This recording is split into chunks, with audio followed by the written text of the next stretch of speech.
कुछ सोचते हुए वह उठी और रसोई में जाकर चाय बनाने लगी। बीच में एक आध बार आकर उसने बाहर झांका तो देखा पापा दोनों हाथ रेलिंग पर रखे सूनी आंखों से बाहर की तरफ निहार रहे थे। अंदर आकर उसने मम्मी की तरफ देखा तो वो अखबार की उसी खबर को एक बार फिर पढ़ रही थी, जिसको शायद सुबह से उन दोनों ने ही 3-4 बार पढ़ लिया होगा। कुछ देर बाद वह ट्रे में चाय के 3 कप लिए हुए बाहर आई और सीधे बरामदे में खड़े पापा के पास चली गई।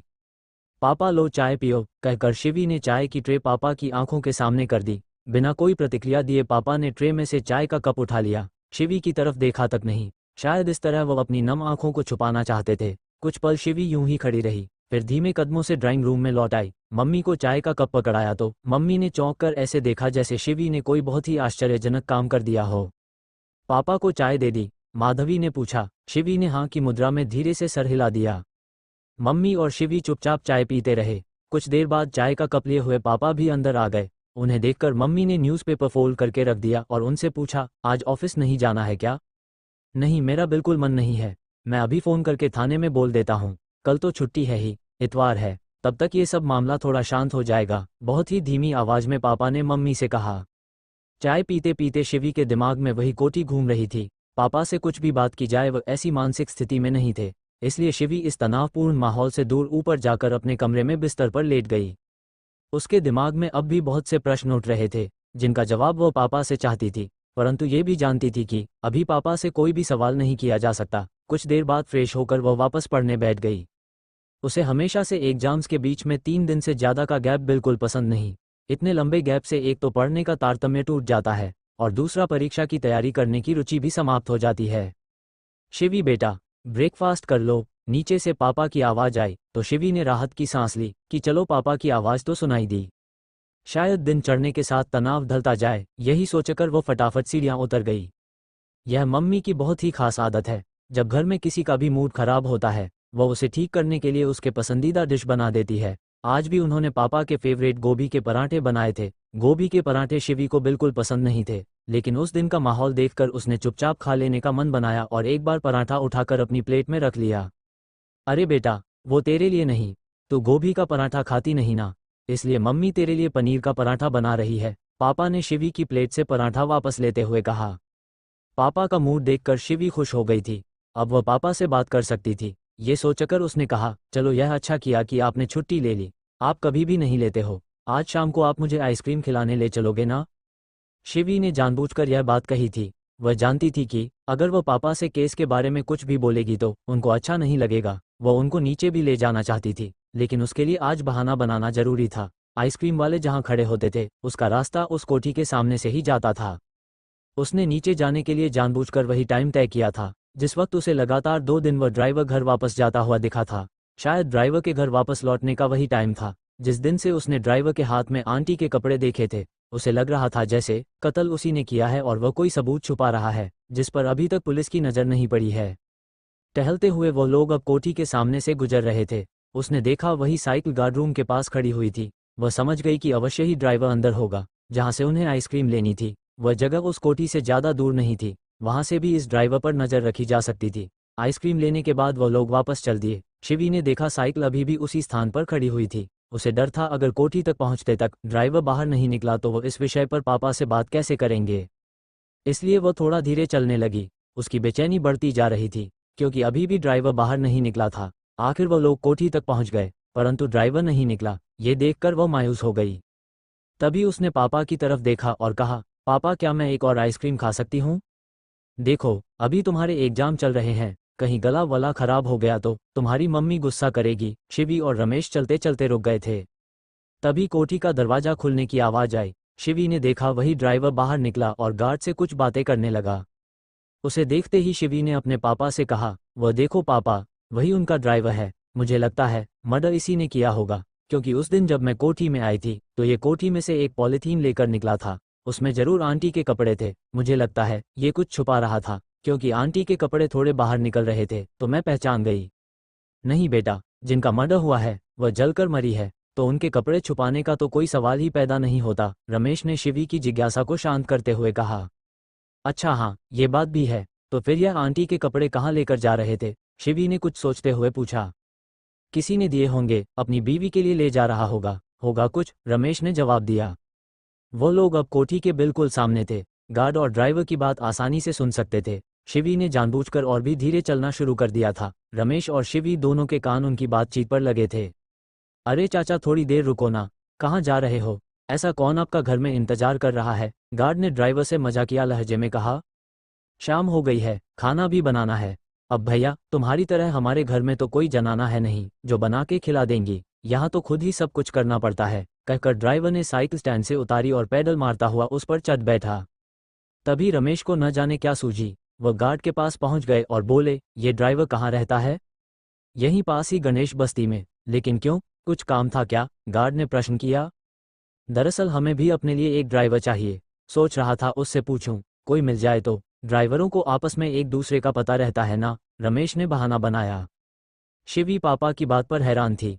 हाँ साहब, कह तो सही रहे हैं आप, चले जाए। गणेश बस्ती में, गली नंबर 5 में 17 नंबर खोली इसी की है। अनजाने में ही सही गार्ड ने बिना मांगे ही ड्राइवर का एड्रेस बता दिया था। नहीं, अब जाकर क्या करेंगे? अब कभी आएगा तो तुम पूछ लेना, मैं तुमसे पता कर लूंगा, रमेश ने लापरवाही से कहा। गार्ड से बातचीत करके रमेश और शिवी आगे बढ़ गए। कुछ कदम चलने पर शिवी ने पापा से कहा, पापा आपने मना क्यों किया? हमें ड्राइवर के घर पर जाकर देखना चाहिए, क्या पता वहाँ कोई क्लू मिल जाए। हाँ जाएंगे, पर इसके बारे में गार्ड को बताना जरूरी नहीं था ना, इसलिए उससे झूठ बोलना पड़ा, रमेश ने धीरे से कहा। गणेश बस्ती तो वही है ना जहाँ पर कमला आंटी रहती हैं, वह तो ज़्यादा दूर नहीं होगी, शिवी ने पापा से कहा। पास ही है, तुम थोड़ी देर वॉक करना चाहती हो तो चलो अभी चलते हैं, तुम्हें देर तो नहीं हो रही पढ़ने में? पापा ने शिवी से पूछा।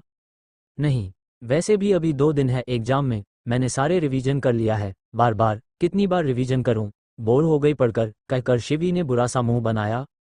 कुछ देर में वो लोग गणेश बस्ती पहुंच चुके थे। उस बस्ती में निम्न वर्गीय लोग रहते थे। खुली हुई नालियां कचरे से भरी हुई थी, छोटे बच्चे कहीं कंचे खेल रहे थे, पान की दुकान पर मैले कुचले कपड़ों में लोग जमा थे, सार्वजनिक नल पर महिलाओं की भीड़ लगी हुई थी, कुछ महिलाएं पहले पानी लेने के लिए झगड़ा कर रही थीं। शिवी ने कभी ऐसा मोहल्ला देखा नहीं था, इसलिए वह बहुत ही अचरज से सब देख रही थी। इस वक्त थोड़ा धुंधलका सा हो गया था। बिना वक्त गंवाए वो लोग सीधे गली नंबर 5 में पहुंच गए।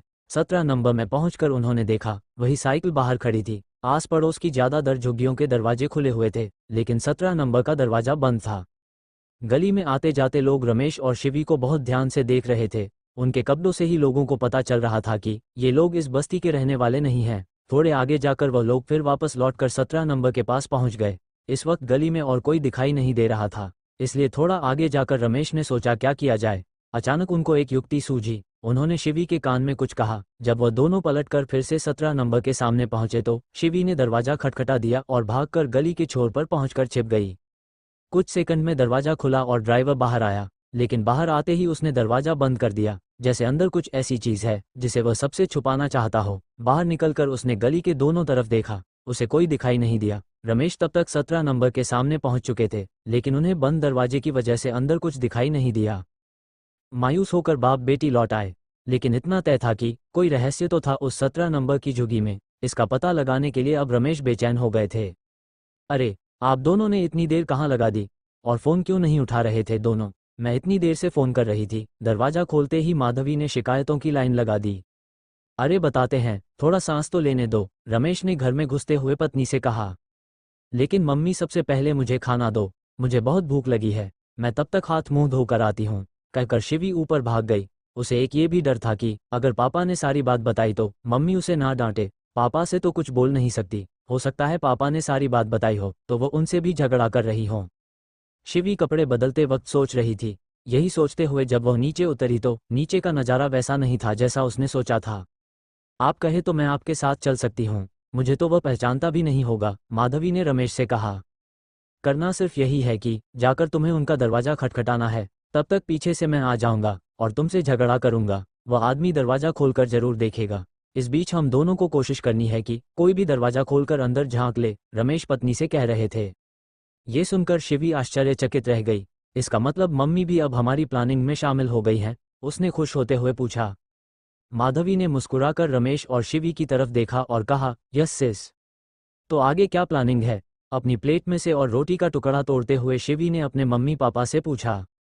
जो करना है जल्दी करना है, वरना वो आदमी सबूत नष्ट कर सकता है, इसलिए आज रात को मैं और तेरी मम्मी वहां जाकर उसके कमरे में जो राज छुपा है वह पता करके आएंगे। तुम दरवाज़ा अंदर से बंद कर लेना और अपनी पढ़ाई करना। अपने फ़ोन को फुल वॉल्यूम पर रखना, जहाँ पर रहोगी वही टेबल पर रखना, जिससे हमें कोई भी खतरा हो तो तुम पुलिस बुला सको, पापा ने शिवी को समझाया।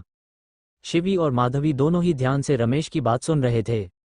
गली में पहुंचते ही मैं तुम्हें फ़ोन लगाऊंगा, लेकिन बात नहीं करूंगा, जिससे कि तुम सारी कार्यवाही सिर्फ सुनती रहो। जैसे ही तुम्हें लगे कि हम किसी मुसीबत में फंसने वाले हैं, तुम तुरंत थाने इस नंबर पर फ़ोन कर देना और हाँ ये बता देना कि तुम कौन बोल रही हो, जिससे कि पुलिस तुरंत आ जाए। आगे की योजना बताते हुए रमेश ने कहा। शिवी और माधवी की आंखें अचरज से और भी बड़ी हो गई थी। वह दोनों बिना कुछ बोले चुपचाप सिर हिला रही थी। रात करीब 12:30 बजे रमेश और माधवी बाहर निकले और योजना अनुसार गली नंबर 5 गणेश नगर पहुंच चुके थे। माधवी ने झुग्गी नंबर 17 के सामने जाकर जोर से दरवाजे पर हाथ मारा और बोली, खोलो खोलो। जैसे ही दरवाजा खुलने की आहट हुई, रमेश झपट कर दरवाजे पर पहुंच चुके थे और एक झटके में उन्होंने पूरा दरवाजा खोल दिया। लेकिन अंदर का नज़ारा देखते ही उनकी आंखें आश्चर्य से फटी की फटी रह गई। उधर शिवी को कुछ पता नहीं चल रहा था कि वहां क्या हो रहा है। वह दम साधे फोन पर सब सुनकर अंदाजा लगा रही थी कि वहां क्या चल रहा होगा। अचानक झगड़े की आवाजें आनी बंद हो गई थी और सन्नाटा छा गया था। तुम? आश्चर्य से रमेश ने झुग्गी में घुसते ही पूछा। जी, वो सामने बैठी महिला ने हड़बड़ाते हुए कुछ कहने की कोशिश की।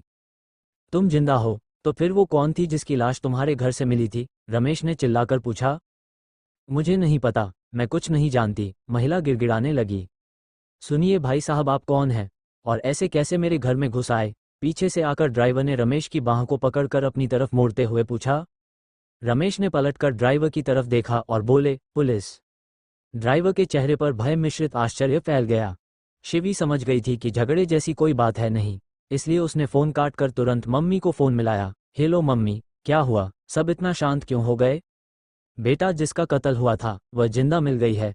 अब हम उनको पुलिस स्टेशन ले जा रहे हैं। पापा ने पुलिस स्टेशन फ़ोन करके गाड़ी मंगा ली है, माधवी ने शिवी से कहा। अरे ये कैसे हुआ? लेकिन ये तो बहुत अच्छा हुआ। सुनो मम्मी, आप अभी से लेकर पुलिस स्टेशन पहुंचने तक सारा वीडियो बना लेना, भूलना मत, शिवी ने मम्मी को हिदायत दी। अगली सुबह वैसी नहीं थी जैसी रोज शिवी के यहाँ हुआ करती थी। आज उनके यहाँ हनुमान चालीसा भी नहीं सुनाई दे रहा था। दरअसल हनुमान चालीसा लगाने वाले रमेश रात भर अपने सुलझाए हुए केस के लिए प्रेस कॉन्फ्रेंस में व्यस्त रहे। देर रात तक जागने की वजह से माधवी और शिवी दोनों देर तक सोती रही। तभी डोर बेल की आवाज़ से दोनों की नींद खुली। माधवी ने दरवाज़ा खोला, सामने रमेश खड़े थे। आज उनके चेहरे पर विजयी मुस्कान थी। रात भर जागने की वजह से होने वाली थकान का भी नामो निशान नहीं था। वह उत्साह से भरे हुए अंदर चले आए और माधुरी को बाहों में भर लिया। कौन आया है मम्मी? अंदर के कमरे से शिवी की नींद भरी आवाज़ आई। पापा एक झटके में शिवी के सामने पहुंच गए और सैल्यूट मारकर बोले, हम आए हैं मैडम। नींद में भी पापा को देखकर शिवी की हंसी छूट गई। वह बिस्तर पर उठ बैठी और तुरंत पापा के पास आकर पापा को गले लगा लिया।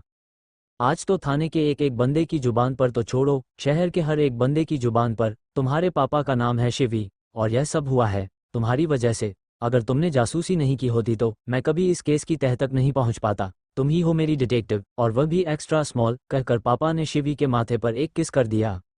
माधवी भी पीछे आकर खड़ी हो गई थी। पीछे मुड़कर रमेश ने अपनी नज़रों में ढेर सारा प्यार भरकर माधवी के दोनों हाथों को पकड़ लिया और कहा, तुम्हारे प्रोत्साहन से ही मैं आज इस मंजिल को पा सका। अगर तुमने मेरा हौसला नहीं बढ़ाया होता तो मैं कुछ नहीं कर पाता। तुमको पता है, इंस्पेक्टर खान का चेहरा लटक गया था। डीएसपी साहब ने प्रेस कॉन्फ्रेंस में मेरी जमकर तारीफ की। कल के अखबार में न जाने मेरे कितने इंटरव्यू आने वाले हैं। और सबसे बड़ी बात, शिवी जानती हो वह 5 लाख का इनाम किसको मिला है? आपको, शिवी ने ताली बजाकर उछलते हुए पूछा। मुझे नहीं बाबा, तुमको मिला है, रमेश ने चिल्लाकर कहा। आश्चर्य से शिवी का मुंह खुला का खुला रह गया। माधुरी और रमेश ने शिवी को कसकर गले लगा लिया। कुछ देर बाद घर में फिर वही हनुमान चालीसा की आवाज़ें गूंज रही थी, लेकिन इस बार हनुमान चालीसा रमेश ने नहीं शिवी ने लगाया था।